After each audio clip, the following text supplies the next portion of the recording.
150 নম্বরের যে পরীক্ষা হতে চলেছে তাতে পাস মার্কস হচ্ছে 90। শুধু পাস মার্কস কর্মরতদের জন্য আমি বলছি, আর ফ্রেশার যারা তাদের মোটামুটি 120 130 তো টার্গেট রাখতেই হবে।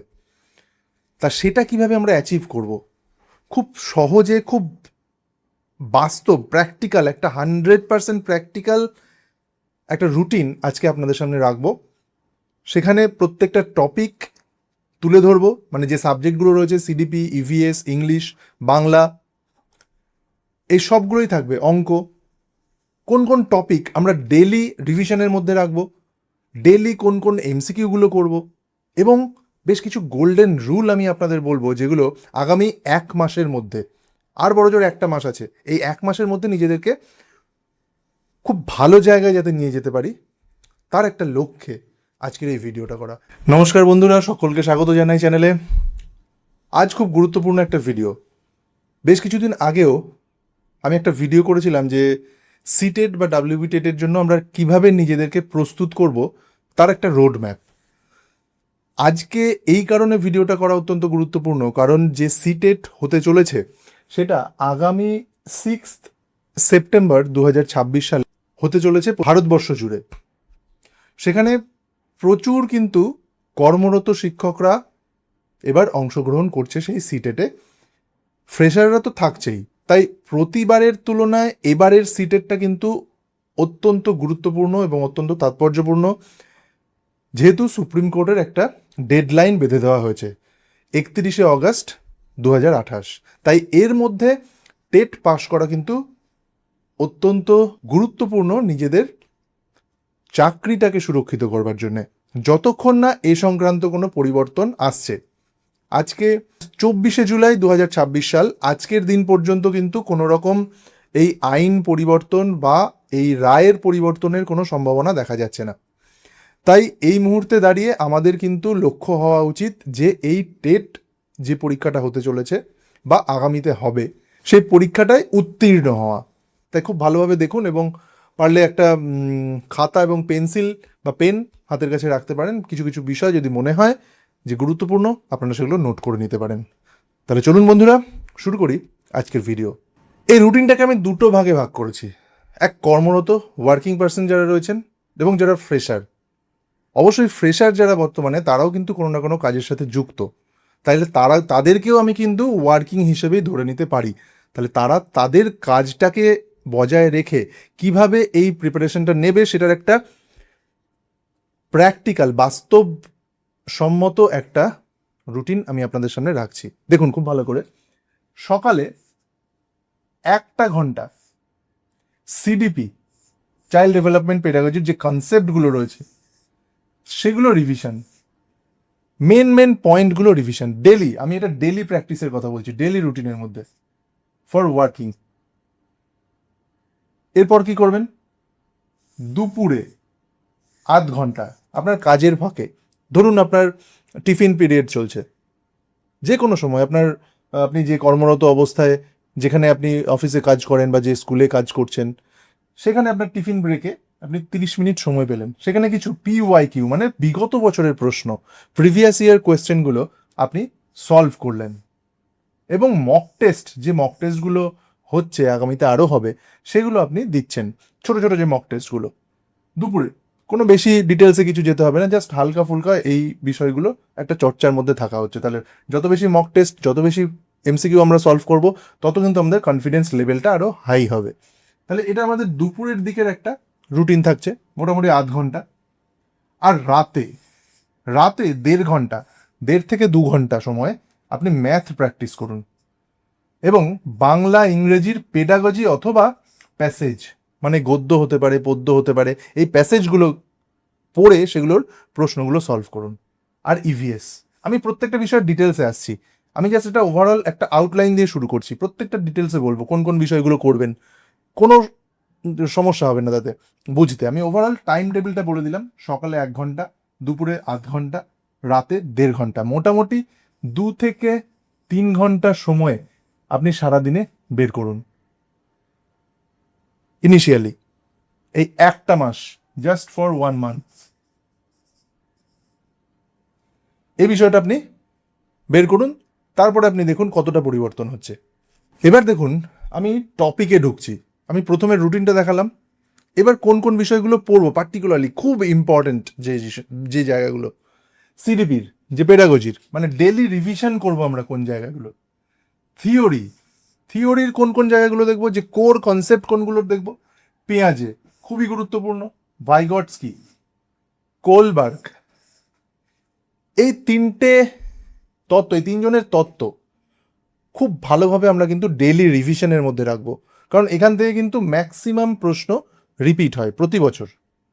তারপর কি কি দেখবো, ইনক্লুসিভ এডুকেশন, গার্ডনারের মাল্টিপল ইন্টেলিজেন্স তত্ত্ব, সিসিই, এই বিষয়গুলো ভালোভাবে দেখব। আর কিছু গুরুত্বপূর্ণ টার্ম যেমন scaffolding, ZPD, assimilation, accommodation, gender biasness, এই বিষয়গুলো কিন্তু আমরা প্রতিদিনের চর্চার মধ্যে রাখবো। আপনারা হয়তো ভাববেন যে তাহলে তো বেশ কিছু টপিক বাদ যাচ্ছে, সেগুলোও বাদ যাবে না, কারণ এই যে মেইন টপিকগুলো যখন আমরা পড়বো তার পাশাপাশি এইগুলোর সাথে কিন্তু অন্য টপিকগুলোও কানেক্টেড, তখন অন্যান্য তত্ত্বগুলোও কিন্তু আমাদের মাথার মধ্যে চলে আসবে, কারণ মেন যে বিষয় পেঁয়াজের যে তত্ত্ব, ভাইগটস্কির তত্ত্ব, কোলবার্গের তত্ত্ব সবগুলো কাছাকাছি, তাই একটার সাথে আরেকটা কানেক্টেড হওয়ায় আমাদের পড়তে কিন্তু মনে রাখতে অনেক সুবিধা হবে। বিশেষ করে এখানে কিছুটা প্লাস পয়েন্ট, কিছুটা এগিয়ে থাকবেন ওয়ার্কিং যারা বিশেষ করে কর্মরত শিক্ষক, প্রতিনিয়ত এই সিডিপির টপিকগুলো তারা তাদের ক্লাসে কিন্তু প্রয়োগ করছেন, যার ফলে প্রশ্ন যেটা হয় সেটা কিন্তু অ্যাপ্লিকেশন বেসড, খুব বেশি মুখস্থ করে রাখা এবং সেই মুখস্থ রাখা থিওরি থেকে প্রশ্ন আসা, সেই চল কিন্তু চলে গেছে, সেই ধরনের ট্রেন্ড কিন্তু আর নেই, পুরোপুরি ক্লাসরুম বেসড। সিডিপির পুরো প্রশ্নগুলো ক্লাসরুম বেসড হয়, ছাত্রকে পড়াতে গিয়ে কী কী সমস্যা হয়, একটা কোনো টপিক বোঝাতে গিয়ে কি উপায়ে আমরা বোঝাবো, সেই জায়গা থেকে কিন্তু প্রশ্নগুলো আসছে। তাহলে এই হচ্ছে সিডিপির বিষয়গুলো।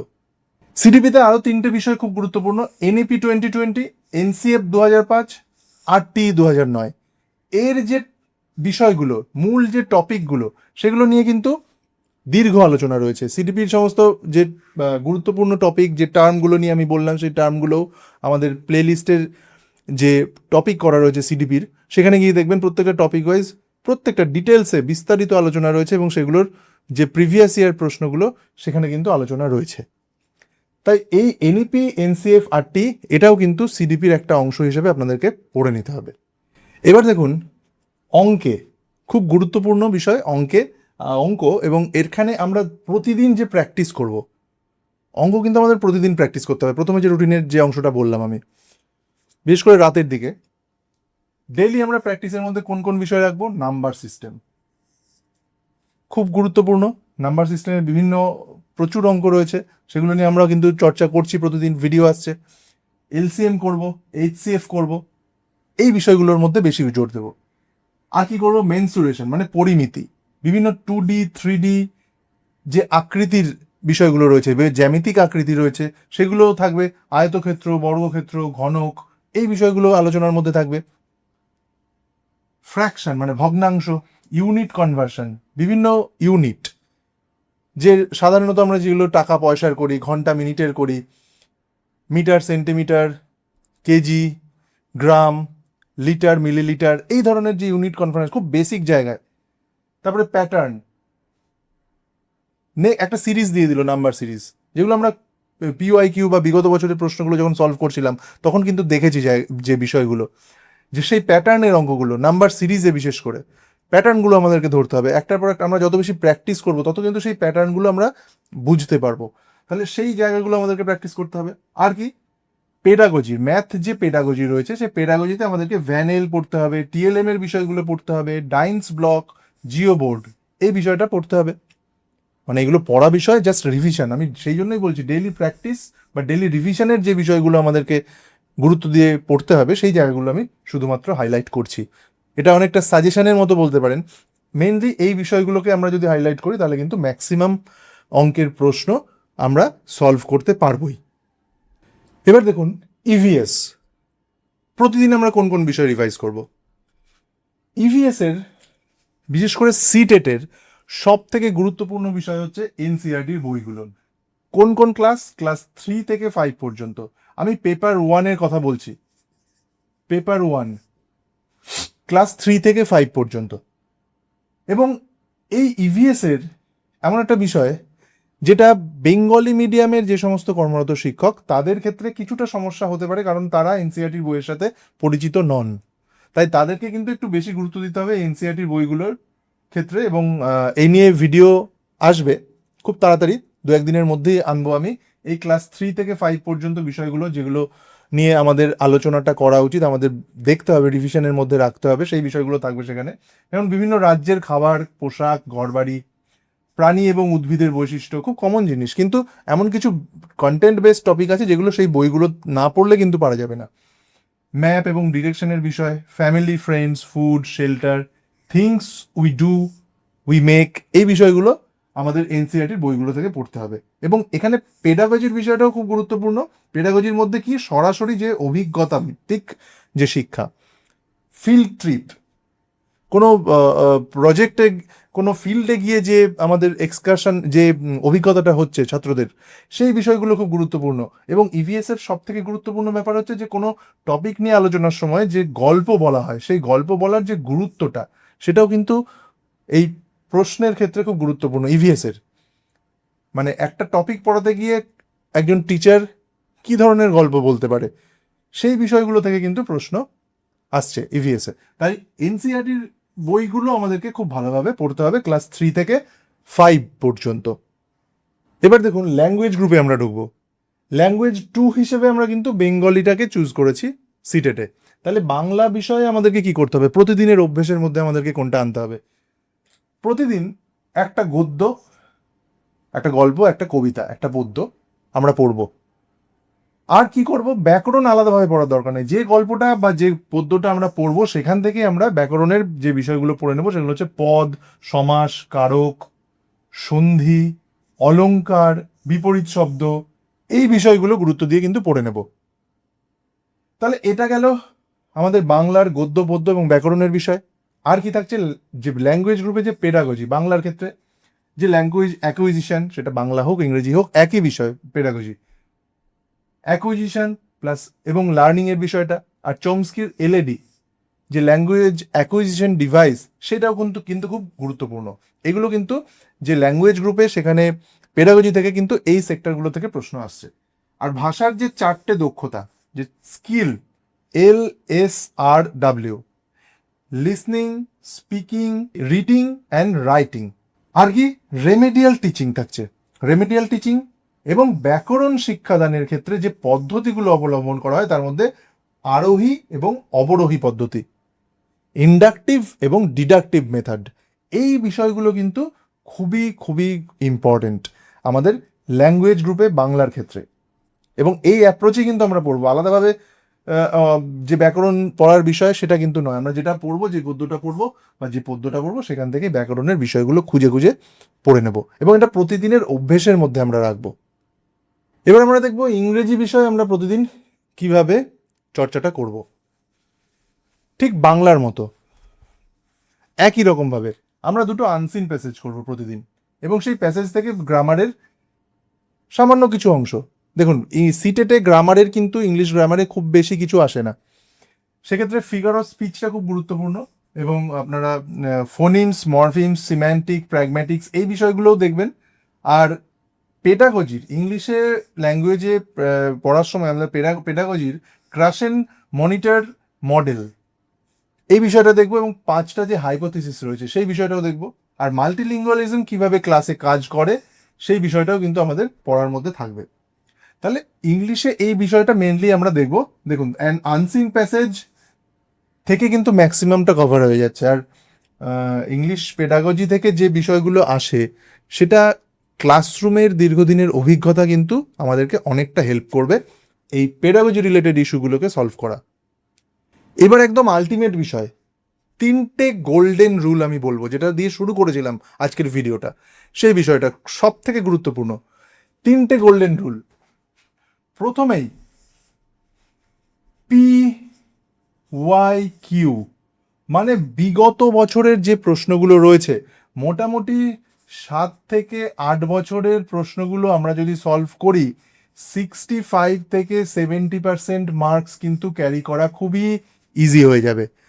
খুব রিপিট হয় সিটেটের প্রশ্নগুলো যদি আমরা চর্চা করি তাহলে দেখব। আর এই যে ভিডিওতে আজকে এতগুলো কথা যে বললাম বিগত যে সময়টায়, সেই সময় যে টপিকগুলো নিয়ে আলোচনা করলাম সেগুলো কিন্তু এই দীর্ঘ যে PYQ বা বিগত বছরের প্রশ্ন সেগুলোকে চর্চা করে এই নির্যাসটা কিন্তু বেরোবে। তাহলে আমাদেরকে সবার আগে গুরুত্ব দিতে হবে এই PYQ, বিগত বছরের প্রশ্ন, মোটামুটি 7-8 বছরের প্রশ্ন একদম বারবার রিপিট করতে হবে। বিশেষ করে MCQ সলভ করতে হবে কন্টিনিউ। যত বেশি আমরা সেটা সলভ করবো তত আমাদের কনফিডেন্সটাও বাড়বে এবং সিলেবাসও কিন্তু কমপ্লিট হয়ে যাবে, যে টপিকগুলো আমি বললাম সেগুলো। Number 2, elimination method.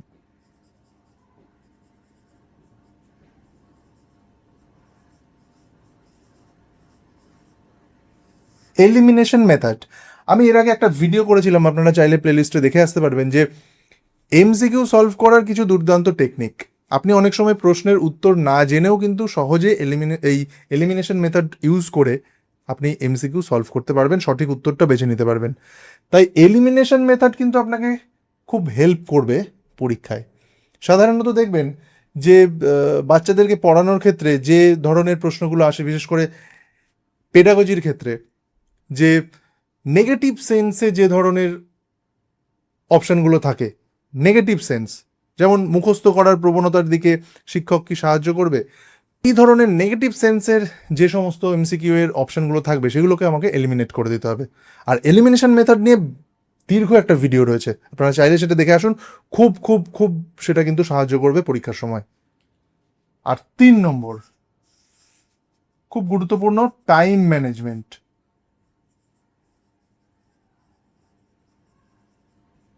Time management, এই সময়টা খুব গুরুত্বপূর্ণ।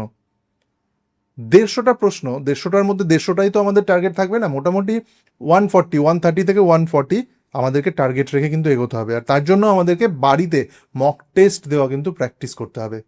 2.5 ঘন্টা সময় থাকছে, 150 মিনিট, 150টা প্রশ্ন। তাই নিয়ম মেনে ঘড়ি ধরে আমাদেরকে মক টেস্ট কন্টিনিউ দিতে হবে।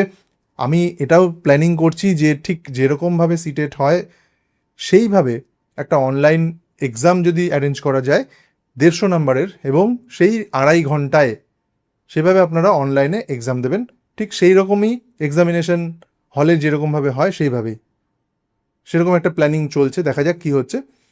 তাহলে সেই টাইম ম্যানেজমেন্টটাও তাহলে হবে আমাদের, অল্প সেই নির্দিষ্ট সময়ের মধ্যে সম্পূর্ণ প্রশ্নপত্রটা যাতে কভার করতে পারি।